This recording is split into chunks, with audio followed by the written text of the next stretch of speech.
আমার দুষ্টু মিষ্টি ভালোবাসার বন্ধুরা কেমন আছো সবাই? আশা করি অনেক অনেক ভালো আছো। আমি তোমাদের নীলু আপু চলে এসেছি নতুন গল্প নিয়ে। আজকের গল্পটি শুনলে তোমাদের দাঁড়িয়ে যাবে, তাই গল্পটি শোনার আগে অবশ্যই হেডফোন ব্যবহার করো। এইচএসসি পরীক্ষা দিয়ে বসে আছি, কি পড়ব না পড়ব এখন আর ডিসাইড করিনি।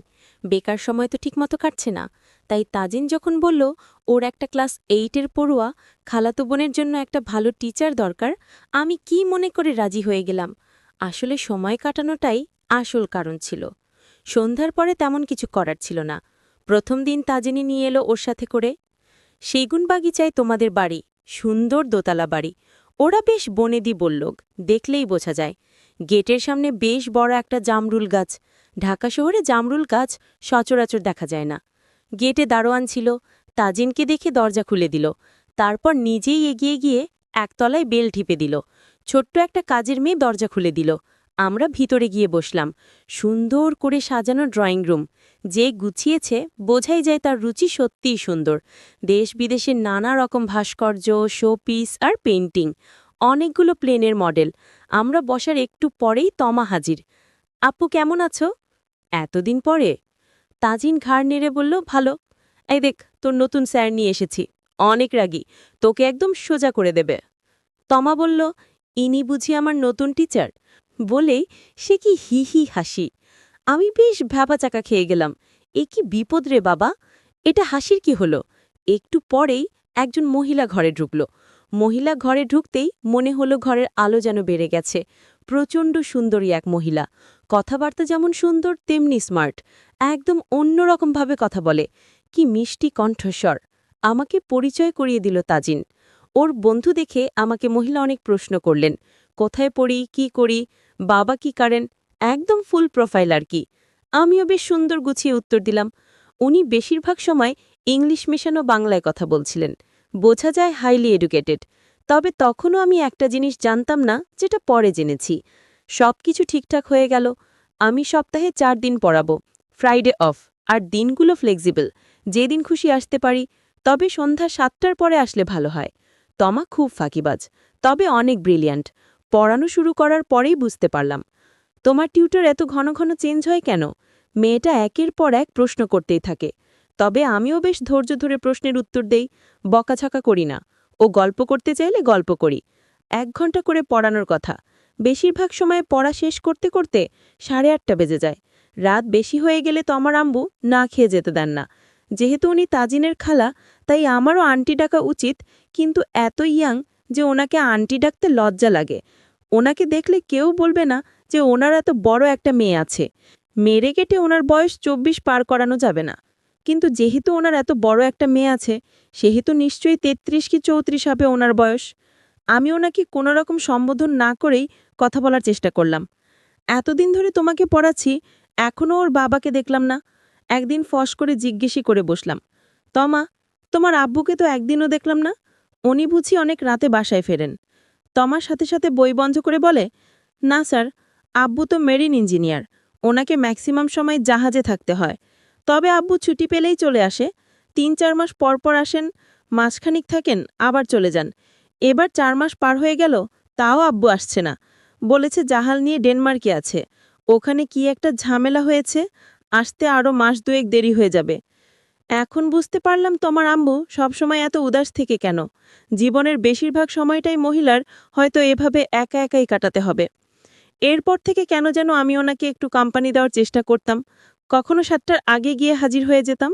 উনি হয়তো তখন টিভি দেখতেন বা ড্রয়িং রুম গোছাতেন। বেশিরভাগ কাজই উনি নিজের হাতে করতেন। তোমার আম্মুর নাম ছিল তাসরিন। গল্প করতে করতে উনি অনেক কথাই বলতেন।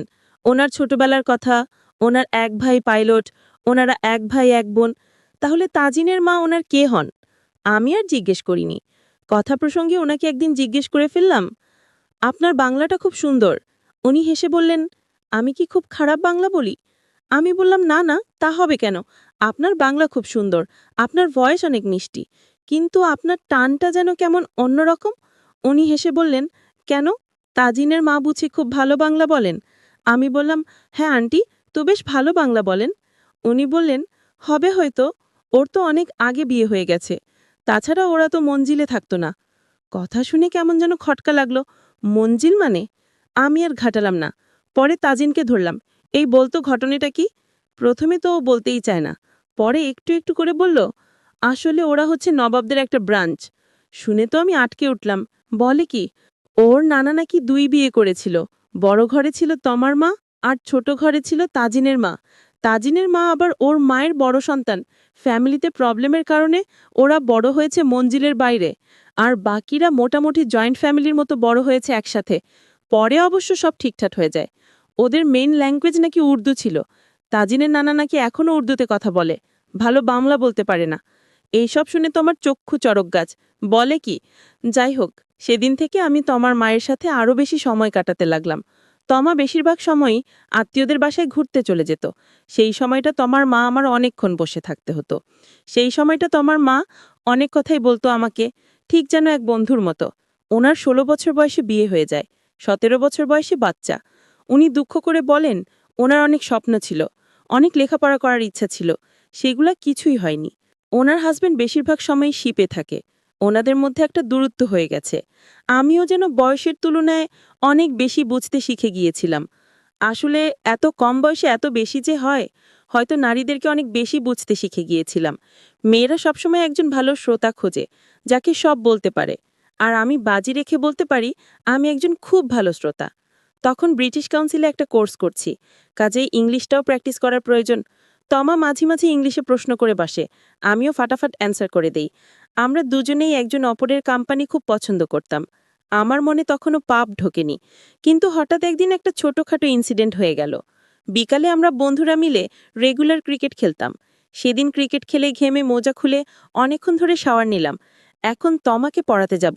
নতুন মোজা খুঁজে দেখি সবগুলো ধুয়ে দেওয়া, এখনো শুকায়নি। কি আর করা, একটা ট্রাউজার আর চপ্পল পরে বেরিয়ে পড়লাম। দরজায় কলিং বেল দিতেই তমার মা দরজা খুলে দিল। যথারীতি কিছুক্ষণ ড্রয়িং রুমে বসে গল্প করছি। গল্পের এক ফাঁকে দেখি তমার মা আমার ট্রাউজারের দিকে চেয়ে আছে।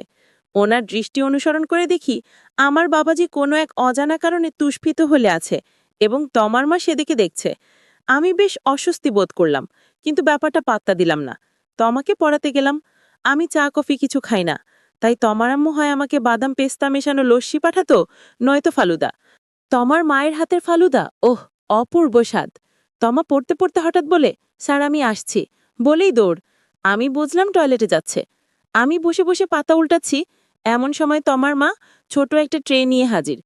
তোমার ছাত্রী কই গেল? আমি বললাম, আসছি বলে দৌড় দিল, মনে হয় টয়লেটে গেছে। তমার মা ট্রে এনেছে, তার মানে মনে হয় ছোট কাজের মেয়েটা অসুস্থ। এই নাও তোমার ফালুদা আর শরবত। আমি কি মনে করে ওনাকে হেল্প করতে গিয়ে হাত বাড়িয়ে ট্রে ধরতে গিয়ে উল্টে দিলাম গ্লাসটা। নিছক দুর্ঘটনা, কিন্তু গ্লাস উল্টে পড়ল ওনার শাড়ির উপর। উনি লাফিয়ে সরিয়ে যেতে গিয়ে গ্লাস ফেলে দিলেন মেঝেতে। ঝনা করে গ্লাসটা ভাঙল, শেষে বাটিটাও। তমা দৌড়ে আসলো। আমার মুখটা লজ্জায় কাচুমাচু। তমাও এসে গেছে।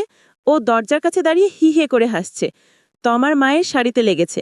উনি পিছিয়ে গিয়ে বললেন, তোমরা ড্রয়িং রুমে গিয়ে বসো, আমি এটা পরিষ্কার করে দিচ্ছি, দেখ পা কাটে না যেন। আমি আর তোমা গিয়ে ড্রয়িং রুমে বসলাম। আমার বেশ খারাপ লাগছিল, সরি বলা উচিত।